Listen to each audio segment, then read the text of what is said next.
This is the London FinTech Podcast, brought to you by your host, Mike Balaman, bridging the worlds of suits and t-shirts, of finance and technology, bringing you insights, stories, and inspiration from the golden age of opportunity and innovation happening in London right now.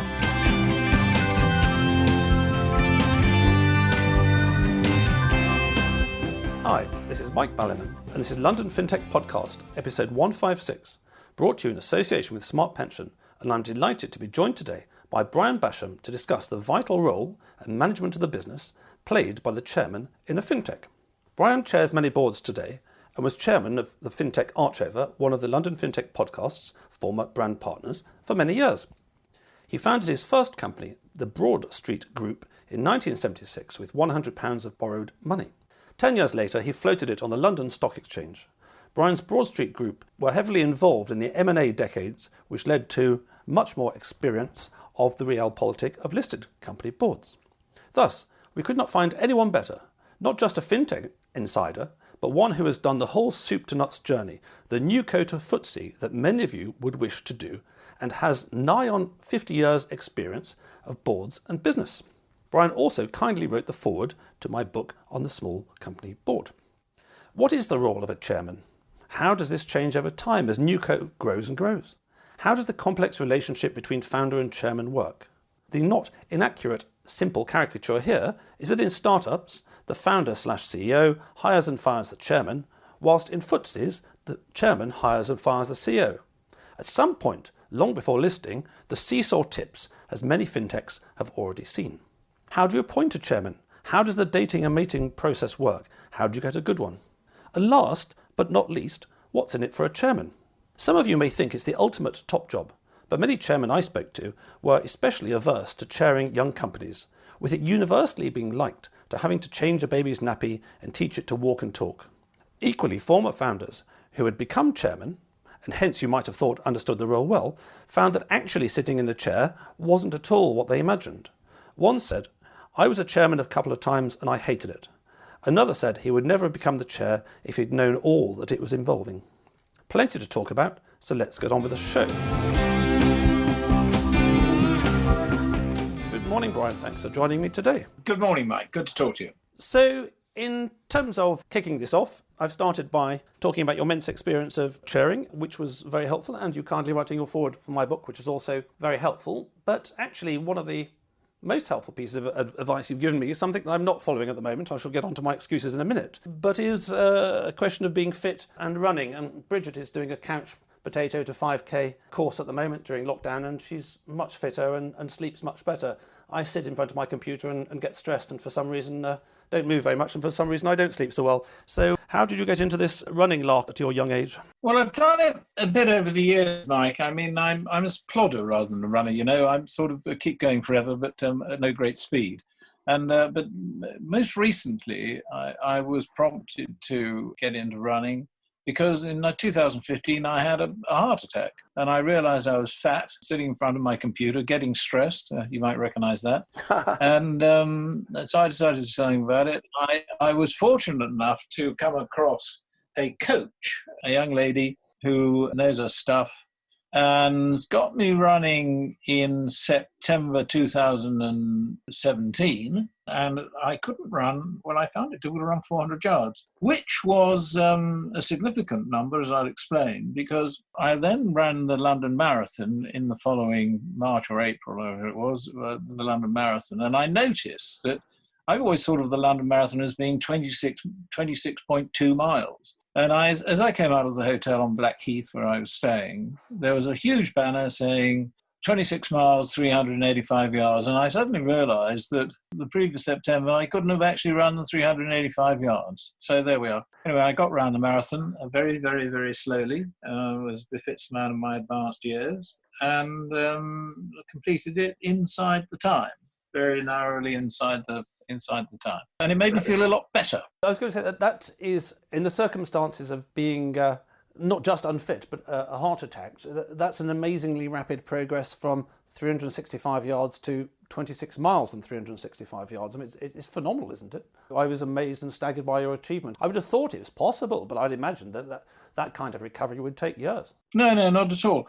I mean, as long as you have basic fitness, I used to swim a lot, and in fact, I ran a marathon in 2001 when I realised how appalling the depredation of prostate cancer were on the male population. I came across that completely by accident through a prostate surgeon I knew, and helped him a bit by getting some publicity. People didn't realise at the time that prostate cancer was killing as many men as breast cancer kills women. But of course, actually, it kills rather more. But it was getting, I don't know, a tenth of the funding or less. So I wrote a couple of stories and put them in and got them published in various newspapers, and spoke to a couple of health correspondents and helped the chap, the surgeon, get his charity up and running. And then I did nothing from 2001 to 2018, apart from abuse my body. But there we are. So you can do it as long as you've got a basic fitness. I used to swim a lot. Do you know, I have a theory, Mike, and this is off probably not relevant to our conversation, but I do have a great theory that if people can build fitness when they're young, it's a huge benefit, and which is why I firmly believe that young children should be encouraged to participate in physical activity. And when I was at school, we had playing, even though I lived in Catford, we had playing fields and we had facilities, and of course they've all been sold off for property development now. But it's a great shame. There's a basic standard of fitness which we all need. Yes, absolutely. So that's very impressive, and plenty of people on this, Brian, will be sort of less than half of your age, and some of them maybe a third of your age, that none of us, me included, have any excuse not to. Although in my case, I need to choose something a bit less impact, as my little running in the past didn't do my knees much good, but I've got a rowing machine, so that isn't really an excuse. Anyway, on to your career journey. I didn't mention, but you started in Fleet Street, as it would have been Fleet Street then, before borrowing this £100 and turning it into a FTSE, which obviously there were one or two tales in there. Yes, I started as what was those days called a copy boy for the Daily Mail, a messenger really, and it was quite hard to get the job. I persevered. Calvin Coolidge's great message about perseverance is a real lesson to hold to your heart. And I got the job in Fleet Street as a messenger. And then I managed to get a job as a journalist with the oldest newspaper in the world at the time, I think it was the City Press, which is the newspaper of the City of London. And I was also, astonishingly, to my mind anyway, dyslexic. I had what's called, in those days, word blindness. But that's actually what got me the job, Mike. I mean, there's a little anecdote, I hope it's not too much off piece, because one of the journalists I worked with on the Daily Mail said that I should write to the editor of the City Press, one John Heffernan, and say I'd accept a salary, however meagre. And I did, but I spelt meagre, M-E-G-A. And John Heffernan thought I had a sense of humour, so he gave me an interview. And, brilliant. The rest from there.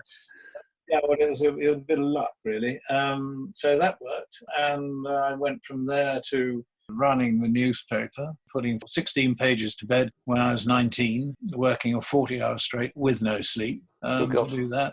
So it was good training, stamina and that sort of thing. And in terms of overcoming adversity, both with a sort of marathoning more recently, but being dyslexic then, I mean, you write very clearly, how does somebody with word blindness, dyslexia, end up writing clearly when sort of the words sometimes swim in front of your eyes? Well, I read a book, and the chap, Frank Harris, My Life, which was a sort of a rather bawdy story about his life in Fleet Street.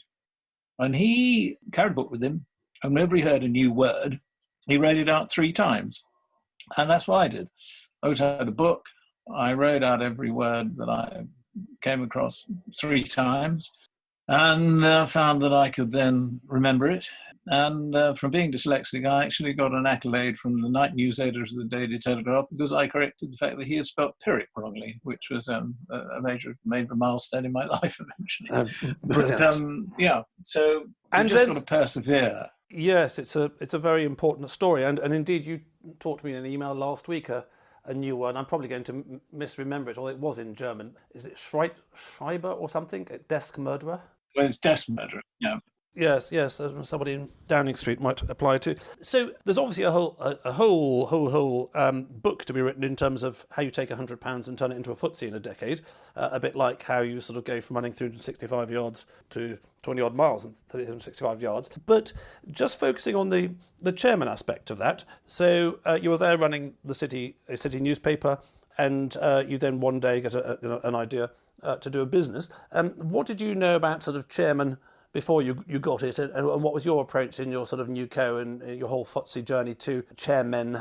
Yes, well, when you start a business, as you pointed out, I started Broad Street Group with £100 that I borrowed, and it took 10 years, and I floated it for 36 million in 1986, which was a sensible sum of money in those days. And I realised as I went along that journey that if I could bring people around me who could give me a bit of help and guidance, that would be a great benefit. And that's what I did. I was fortunate enough to recruit a chap called Roy Close, who was a former soldier, a former SAS man, actually, one of the original SAS types. So he had a certain steel in his backbone. And I found him immensely helpful. And I found his actually military training helpful in setting objectives and trying to understand where the business is going. That was extremely useful.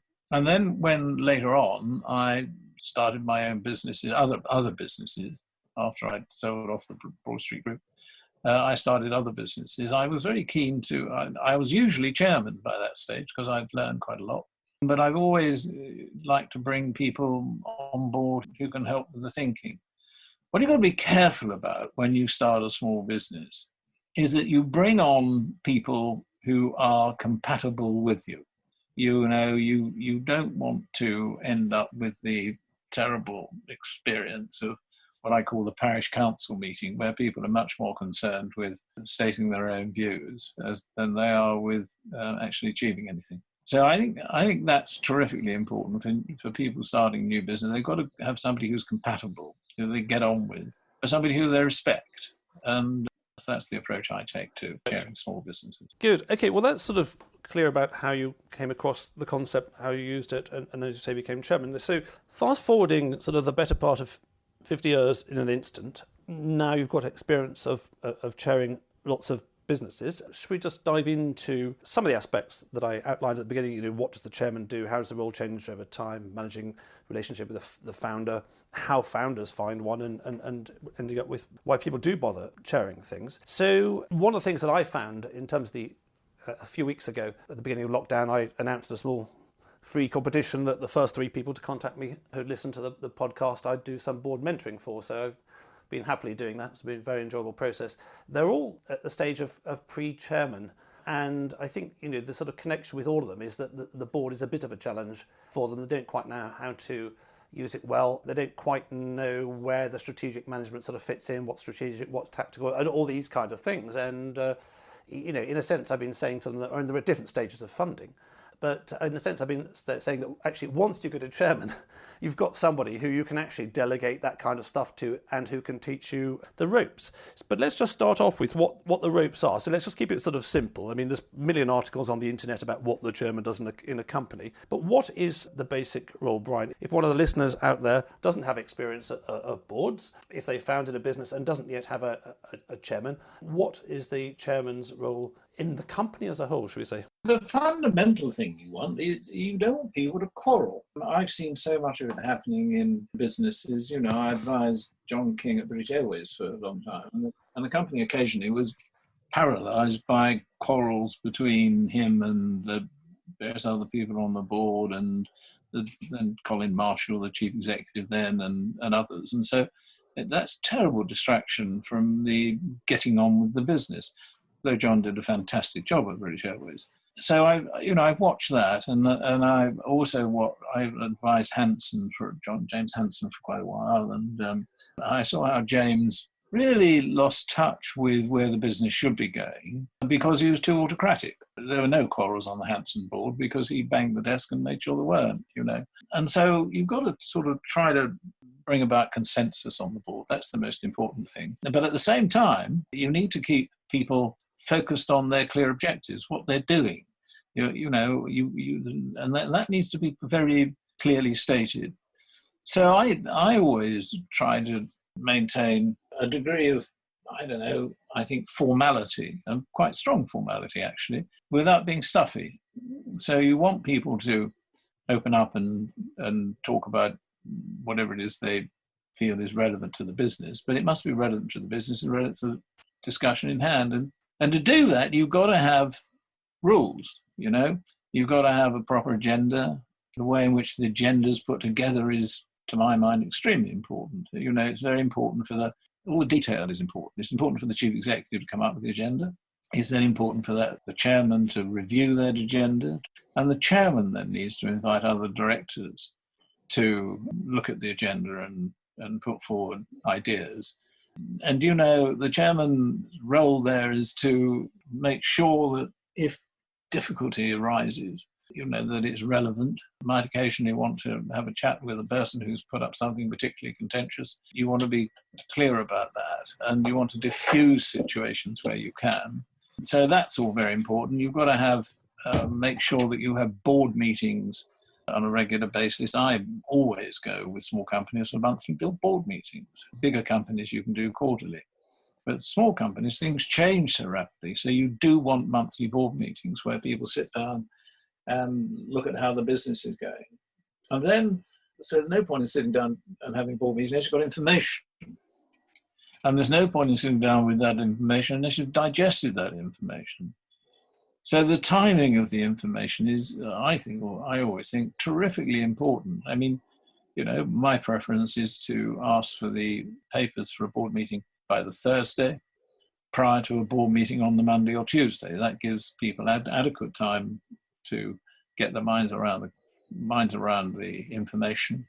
And they've got the weekend as well, which is always terrifically important. I think most people sort of settle down and do a bit of work on Sunday evenings, most people I know anyway. So that's important. Then you really must have a proper written chief executive's report. Chief executives sometimes balk at that, but because it's time consuming, but it's part of the job. And you should have a separate financial statement if you've got a separate finance director. Now, quite often the chief executive takes on the finance in small companies. Chief executive takes on the finance director role with the help of maybe an external accountant. I'm on the board of one little company and I put a lot of money into Skin and Tonic, which is a groundbreaking, brilliant skincare business. Little plug there, Mike. And the chief executive works absolutely, he's doing 90-hour weeks, Good God. Well, one of the roles that I have as chairman is to say to him, listen, there's no point in you falling over. So I've done two things. I've tried to make sure that he gets some rest, and I've also taken out key man insurance. So in case he kills himself, but he's doing 90-hour weeks, the boy. Sorry, boy, he's a 35-year-old man.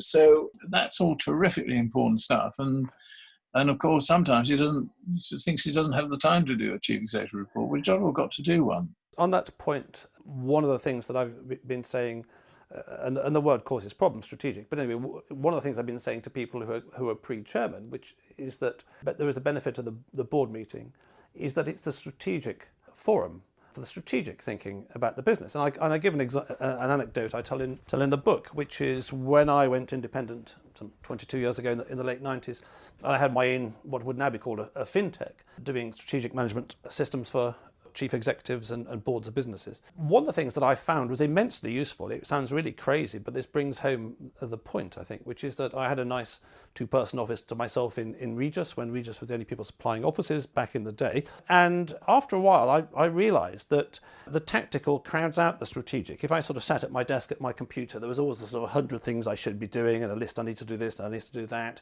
And I'd always think, oh yes, I must sort of think about the big picture.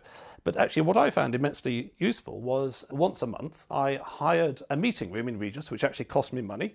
I put my tie on, because people wore ties in those days, and the jacket, which I didn't normally wear when I was in the office on my own. And I wrote a CEO's report to the board. I had no board, it was just me, but I wrote a report, and I went to the meeting room and I sat down as if I was on someone else's board, i.e. being professional for once in my life, and went through this. And so that was a very good example of, even in a redundant situation where it's a trivial board of one person, the process of having to sit down, think strategically, the process of going somewhere else away from all the distractions and the computers and having strategic thinking was actually, it was one of the most valuable things I did actually. And I can entirely see, because in this mentoring I've been doing for people, they have the same thing. Look, I'm immensely busy. They are immensely busy. But actually, in terms of how to make themselves productive over the medium term, one of the most useful things they can do, a bit like, being fit. Being fit will help your efficiency over time. One of the most important things they can do is to take an hour out of their diary a month and just sit down and write a few pages of A4 about the big picture, because they will find it ultimately very useful themselves. It's not just, oh God, the goddamn board wants a report from me, I know what's going on. We all know what's going on very tactically in our lives, but all of us in our lives, as an example, you can always step back for every 3 months and think, oh, where's my life going? Am I doing the right things? And so being in a strategic forum and having written something strategic, I think is immensely valuable, even if the word boards never existed. Yeah, I think that's right. I know it's right. What you're doing there is doing what I often do, as an old hack, I guess, is I sort of write to know what I think, and that really does work. And the other thing that I try to do when I'm chairing boards is I try to have a weekly conversation with the chief executive. Nothing too long, because the chief executive shouldn't be nattering to me. He should be focusing, he or she should be focusing on the business. But I try to keep a focus on the business. I try to have ideally, it happens to usually be about 11 o'clock on a Thursday morning for some reason, and try to have a conversation about what's going on. And it's sort of, it's sort of psychotherapy in a way. I suppose it's what Freud would have called the talking cure. And it allows the chief executive just to natter about what he feels is going on, and surprising things come out of it. You get little clues about doubts and concerns, and it's been particularly important during this period of lockdown, where we've had to think very, very tactically about what we're doing in the particular little skincare business that I'm involved in. I've was a financial analyst for years, and I've been stressing that we really should be focusing online as much as through our normal retail outlets, because, in my view, most retail businesses are under suspicion until you can demonstrate that they are safe, because they're all standing in front of that express train called Amazon, and they're all trying to, running cash flow difficulties. Whereas online, you get the cash bang on the nail. And our online sales have gone through the roof. It's really interesting. We were returning £1.80 for every pound we spent. Recently, we've been returning up to 10 times for every pound we spent. It's a small business, and in Facebook, they spent £400 last Monday or something, and got £4,000 worth of orders. So there's a real tactical benefit to talking about beyond this. So tactics are terrifically important. Strategically, you've got to be very clear about what you're trying to do. What we're trying to do is, in this business, is build a major brand name.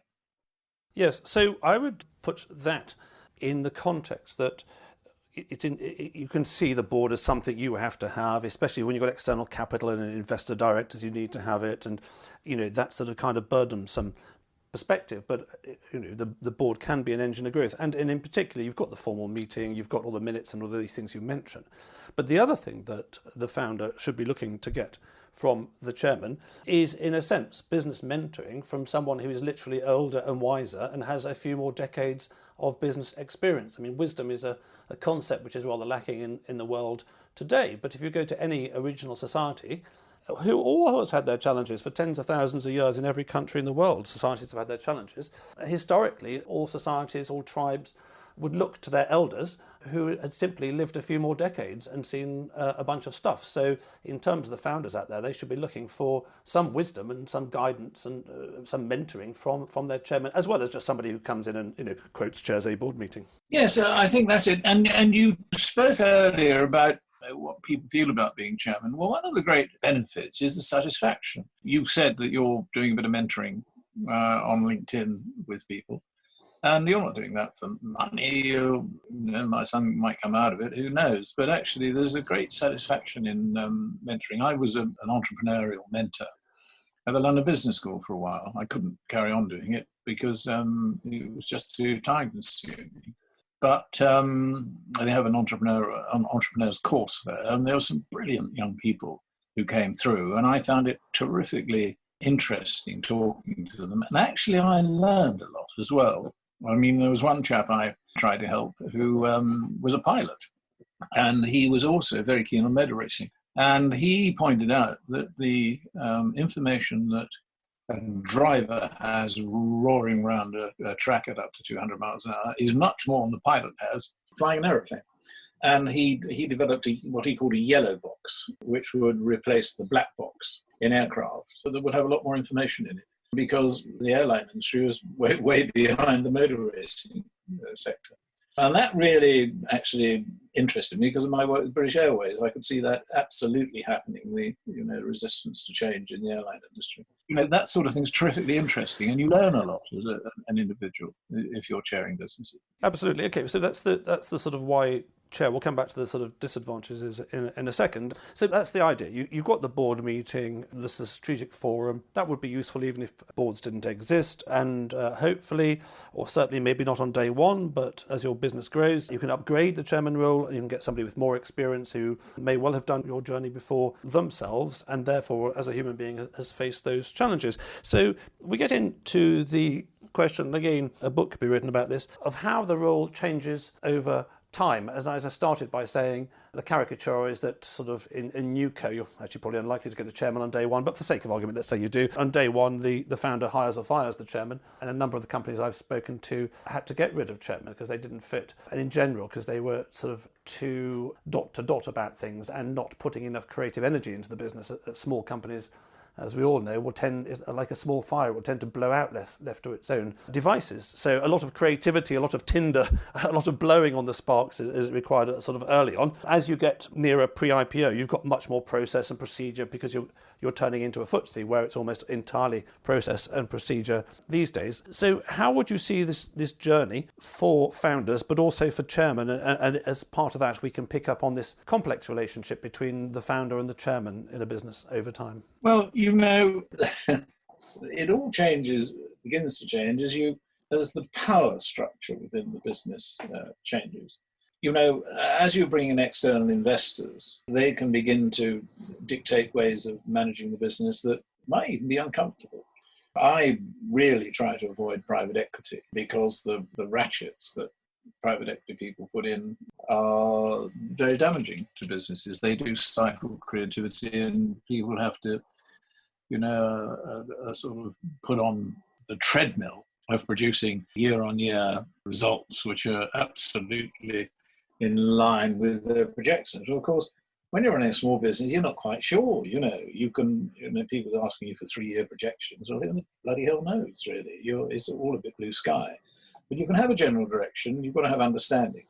And that's terribly important. When you get to the stage that you're taking in private equity or you're floating, things change quite a lot. Now, it's not always the case, because a lot of AIM companies, I've just resigned from the board of one, that I thought was absolutely outrageous. And those people, they can be run as sort of private fiefdoms, as what they call lifestyle businesses. So that's terribly difficult. And so, I would counsel anybody who is thinking of investing in a company to look at how the shares are owned. And if they're very, very widely spread and they've got millions of shareholders, I mean, one company I was on the board of had 10 billion shares in issue, which is unbelievable, and it's a tiny company. And, so they're ungovernable, those businesses. But once you get into the stage, and the AIM market is so grossly badly organized in terms of corporate governance, partly because the market has no influence on the corporate governance at all. It's in the hands of nomads, of course, paid by the company, and so there's a terrible conflict of interest. And so bad corporate governance is rife throughout AIM.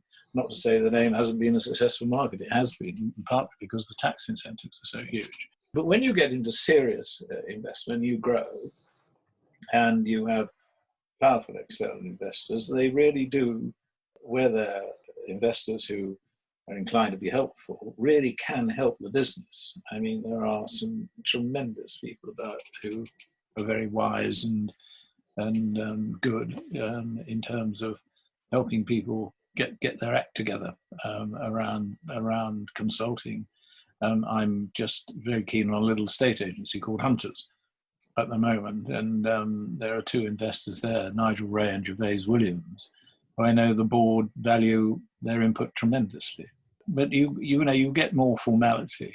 What you've got to be really careful about is getting to the stage where the entrepreneurial spirit is stifled by corporate governance. And then you get the chairman who is or chairman or chairwoman who's the man who most people least object to, who has nothing to add to the business apart from keeping his or her nose clean. And, they're rather parasitical, these people. So it's a very, very complex issue. And the corporate governance books, I worked with Adrian Cadbury such a long time ago, and I liked him a lot and wrote some stuff with him. But those corporate governance books, you can't have a complete hands-off approach. There has to be a guiding spirit within the business with whom the chairman works. BP is a company I've done a bit of work with. And, they were very proud of they won all the awards, the corporate governance. But it still didn't stop them getting involved in some terrible disasters. I spoke to the company secretary on one occasion and told him what the chief executive had said. And he said, I have no interest in what the chief executive said. I report to the chairman. And those sort of divisions, I think, are to be avoided. Ideally, within a company, you want people who are all facing in the same direction. I suppose that's as difficult within a company as it is within a cabinet, unless you completely neuter the directors and line up a cabinet of yes men, which is not an unfamiliar idea. So, it is a hugely complex, but it needs wrestling with all the time.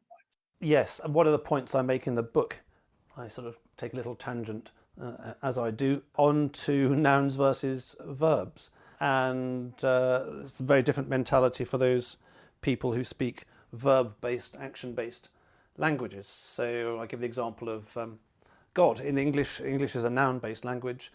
So God is a thing, and then people say, well, what is God? There is God, there isn't God. But if you look at Chinese with the Tao, or Native American, where they have, especially in the Northeast, quite a few verb-based languages, you can't say really such a thing as God. There's this undefinable mystery of the Tao, which is ever unrolling minute to minute, second to second, and goodness knows what's going on. Or in Native American, you'd have the great mysterying. Another way of approaching this is that the idea that what are the most scary words in the English language? Let's talk about the relationship. Yes, exactly. If your partner says, okay, let's talk about the relationship, oh God, I'm in for the high jump here. Whereas if you had a language where relationship wasn't the idea, but relating, then the question of how we are relating today, how are we dancing today compared to how we were dancing last week or last month is less threatening. And therefore, just a little aside, just to rub my point in, I say that I think it's quite useful to think of not just your company board, but boarding. How is your boarding going today? And boarding, like dancing, is an ever-evolving process that you've got to be conscious and taking part in. It's not a set and forget. It's not like a dial. You just turn it up to where you want and then you just sort of plough on regardless. So boarding is very much a thing. And in terms of this boarding, which changes over time, you mentioned the value that could be added by tremendous investment directors and investment partners, which is wonderful and rosy scenario. But life isn't always rosy, and the other side of that is that some capital providers can end up being a complete pain in the derriere. And one of my friends that I'm giving a little mentoring to at the moment, some free advice, had such a situation. And in this situation, especially if you don't have a chairman, what can happen is that the CEO's attention, what the CEO wakes up stressing about at 4 o'clock in the morning or being cross about, is not challenges in the business, is not building a better vehicle to go ever faster in a more robust fashion, but it's the barroom rumbles. It's some guy in the board being a complete pain in the arse. So to a large extent, a number of founders have said that actually one of the values they get in growing fintechs is the chairman as a sort of as a human shield, as somebody who shields the founder, so that if the founder's waking up at 4 a.m. in the morning, mostly you want him thinking about the business rather than boardroom rumbles or investment directors that want to pull it in one way and another one wants to pull it in another. So you've got that situation in the growing small co or the growing fintech, where the chairman is playing this new kind of role, which is immensely valuable in enabling the founder to focus on what the founder should be focusing on. Yes, that's right. What in my view you need to do when you're looking at colleagues on the board is understand the motivation of the people you're dealing with. Now, we all know people who really want to state their own views of everybody else's, and they're pretty easy to spot. When it comes to shareholders, really my belief is that you want to go for people who are equity people first and foremost. Now, that they can take a flexible attitude, because the whole point about equity is that it's flexible. The problem with debt, it is not flexible, or not without considerable pain. So if you have an investor who is financing their investment through debt, that investor is driven by devils that you can only guess at. And that can be a real concern. I had an experience with Hermes, actually, the great Alistair Ross-Gooby. Sadly, he got, I got him very, very well. But sadly, he got leukemia, and I was handed over to a couple of people who were setting up a private equity fund. And suddenly the whole dynamic changed. There was no discursive relationship, no ideas about whether, one could go in one direction or another. It was nailed to the floor, 3-year projections, and don't deviate. Of course, that's complete and utter rubbish in a small business. You can't do it. As you get to be a bigger business, then you should know where you're going, and there should be very clear understanding of budgets against targets, against actual month-on-month, year-on-year, and that needs scrutinizing, and the chief executive does need his or her feet kept to the fire, but in a collegiate way. Obviously at the moment we have one of the most dreadful crises that we face since the war, and you've got to, obviously people are much more understanding at the moment. But at the same time, the chief executive still needs to be thinking hard, needs to be flexible, needs to be alert. And, it's the chief executive's job to overcome difficulty. Now, if you're a retailer and your shop's closed down or running a pub or something, you'll get stuck. Actually, our local pub in Crowhurst here has done quite well by becoming a takeaway. You've got to be flexible. And part of the chairman's job is to help with that lateral thinking of the board, and particularly to help with the chief executive. If I might just say, I ran the loop. One of the businesses I started was a business called Primrose Care, which was caring for elderly people in their own homes. It came about because I had a very favourite aunt, Auntie Beatrice, who was stuck, and I realised that she needed people to come in and help. So I started the business Primrose Care, which I eventually sold to Bupa very well, 10 times return on investment. But the person who helped me most during that was a man called Henry Lewis. I was blessed to find him, a lovely, lovely man, who was former joint managing director of Marks and Spencer. And he just understood people, businesses, and really guided me to putting in place all those training modules that we needed for people. One of the things that really worried me as the founder of the business was that, one of our carers might steal from or even murder one of our customers. What would that do? We had to stop that. And Henry pointed out that in Marks and Spencer, that was they shared the same fear. And the way they dealt with it was by proper training. And that was in the days when Marks and Spencer was a very paternalistic business. And that's what we did. And it really worked. And it was such valuable. I'd also advised a man, a smashing man called Ernest Sharp, Lord Sharp, who was chairman of Cable and Wireless. And I asked him for advice. and he suggested that I should take his wife to dinner, which I did very happily. And she pointed out that we were dealing with people's most trusted things, their parents, very often. And we needed to have a strong brand.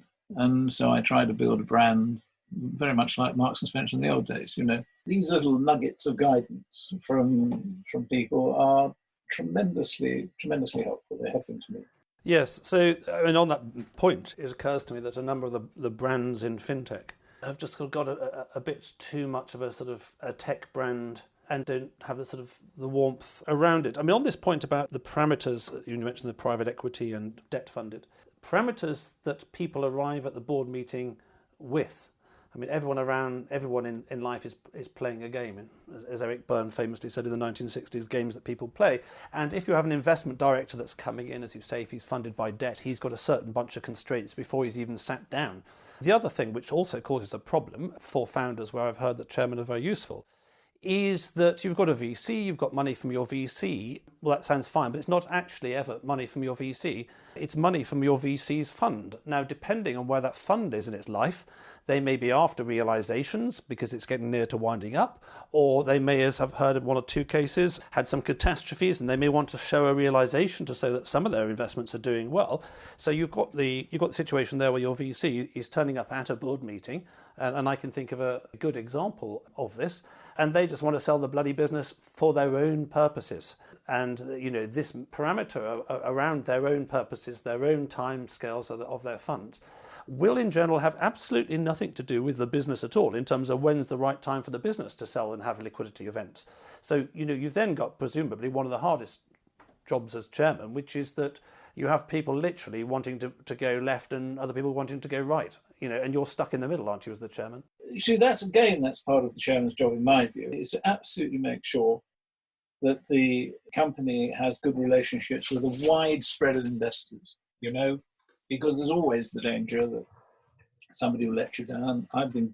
We were badly let down in one of my little businesses by a chap who was going to invest a large sum of money. He was quite a catch. He was somebody who was absolutely sent a vision for the experience that we needed. But as COVID struck, he said, I'm pulling out. And it left a blooming great black hole.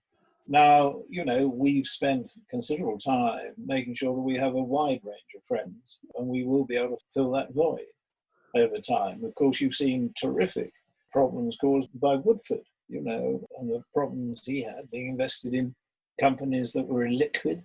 One of my friends, I won't mention his name, but a really good small company investor, one of the best I know, and just absolutely sagacity coming out of every pore.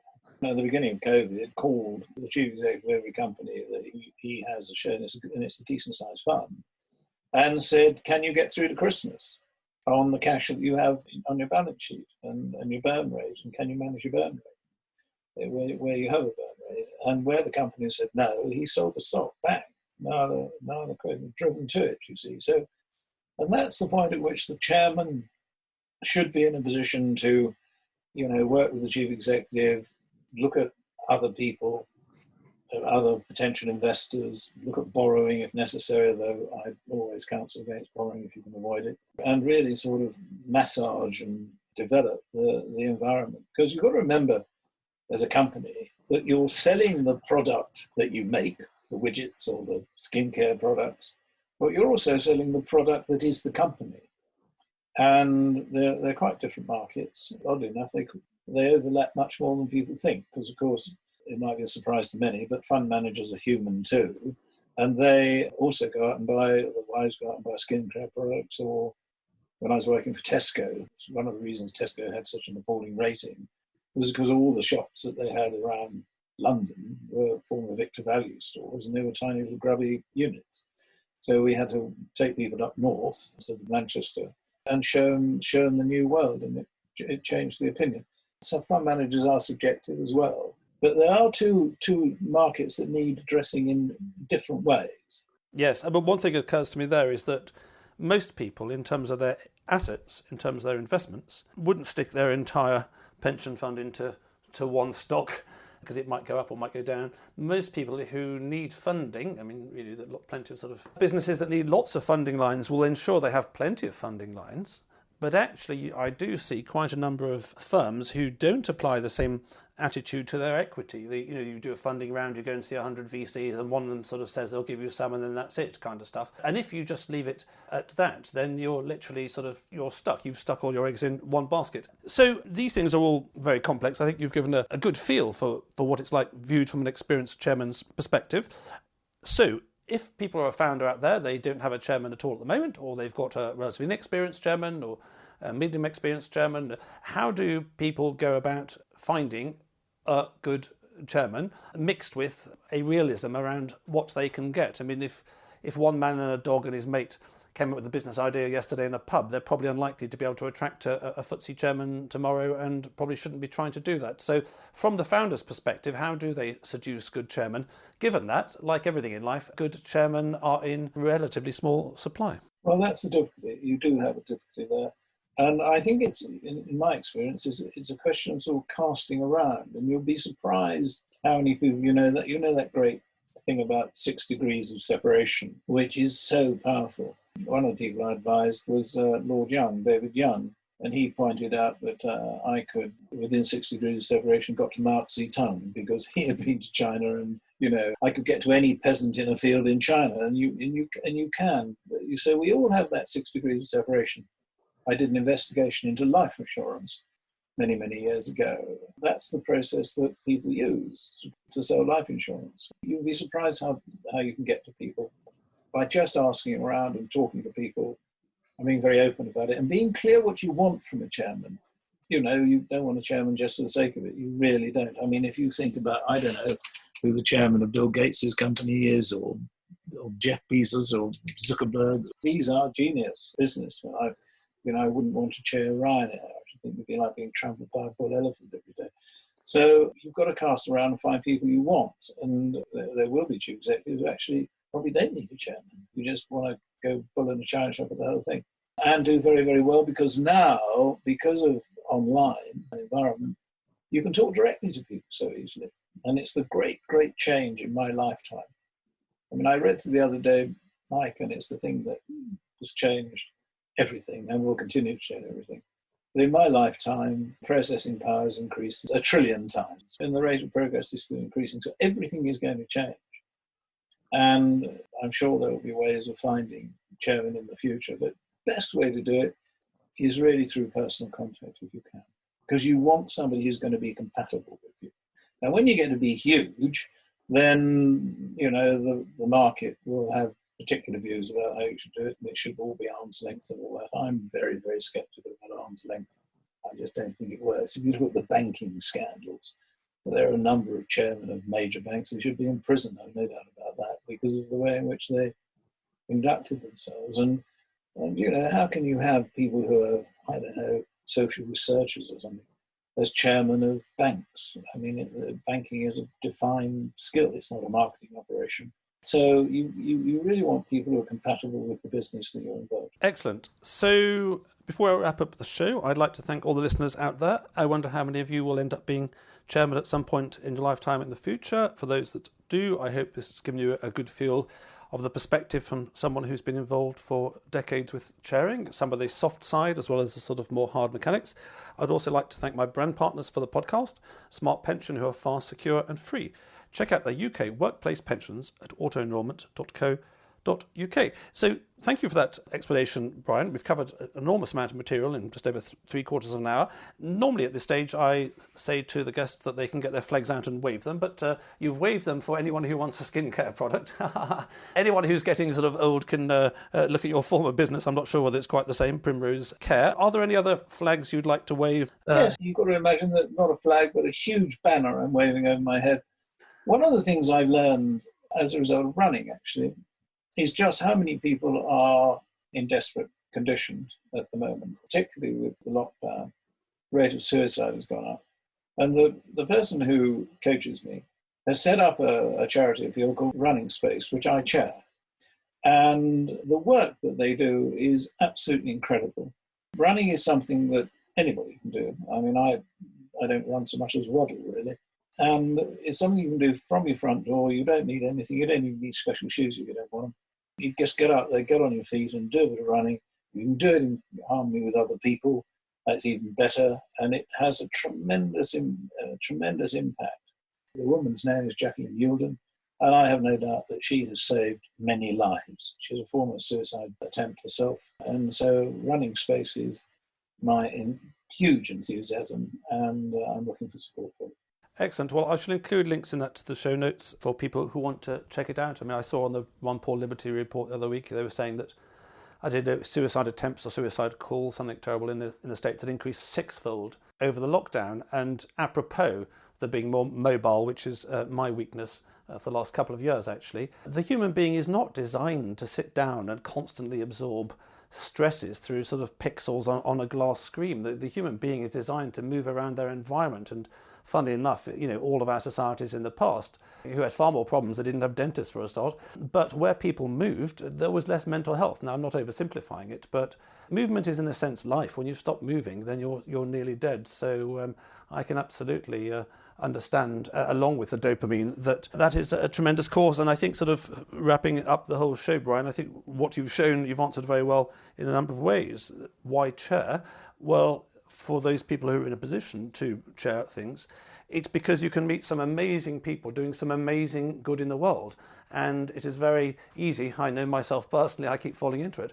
It is very easy in the current very difficult situations, one way or another, to sit and get immensely frustrated about how terrible everything is going and how it's all being sort of destroyed from the top down. This is maybe true to a greater or lesser extent. However, there is always the saying that it's better to light a candle than to rail against the darkness. And you may think that your candle is a small thing, but like your friend on the suicide charity, it is no small thing to save lives. There's nothing better than that. And in terms of business, to create employment and to create products that people want, or to look after aged people. So I think you've answered very well, Brian, the question of why chair, why do business? Business creates almost everything that I can see around me. And in these difficult times, I hope that many of the listeners have learnt some practical ideas and helpful ideas for either getting a chairman or upgrading their chairman or relating better to the chairman they have at the moment. And just in terms of simple communications, which I think helps in the suicide situation as well, with the Samaritans have been doing this for some time. One of the things I found in speaking to now 100 people about their boards is that a number of people are a bit shy of talking about some stuff. It's a bit like in a relationship where people are a bit too shy to talk about sex or something. If you can't talk about it, then you can't address the issues. So for the shy people out there, I'd very much suggest that if they haven't had a conversation with their chairman about how the relationship between them, the founder, and the chairman is going, will certainly have one. And as you say, Brian, in terms of never hire just a chairman, I say in the book, never hire just a Ned. You need to do it for some reason. And for people out there who don't have a chairman yet, you should absolutely suggest, say to the chairman, by the way, I've never had a chairman, I don't know what I'm doing. It needs to be this openness and honesty to empower all relationships, I feel. So thank you very much, Brian. That's been immensely helpful. And I hope you continue to make all your businesses work very well from East Sussex. If I might just say so very quickly, Mike, in closing, I've been in business a long time, and this is the most exciting time there's ever been. Simply because all the barriers have collapsed for small businesses in terms of marketing, management. And if I were looking for a chairman for a business that I was running, I would want somebody who's excited by the opportunity. That would be my first objective. It's very useful advice for people looking for a chairman. You're not just looking for somebody to sort of sit in a chair once a month. Actually, you're looking for somebody to help you create your vision in the world. So thank you very much for that, Brian, and I wish you many more decades of successful chairmanships. Thank you very much, Mike. I'll be happy with one. Thanks. Thanks. Bye. Thanks. Thank you. Thanks for listening. If you have any challenges or needs with your unlisted company board, get in touch with me at mike@londonfintechpodcast.com.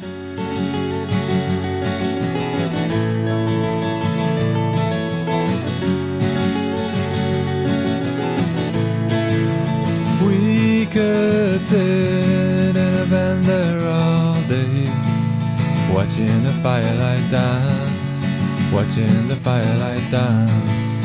We could walk in the mountains before dawn, watching a happy moonrise, watching a happy moonrise.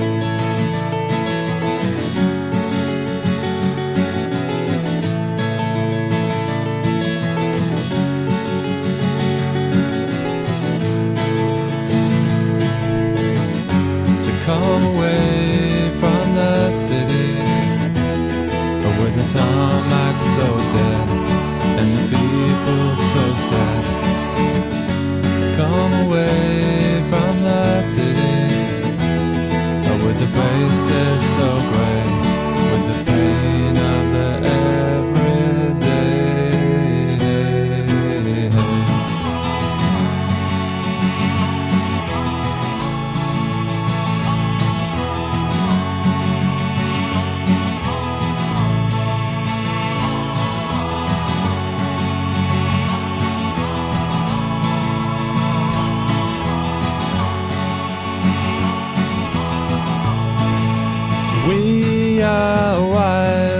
like the mountains and the trees.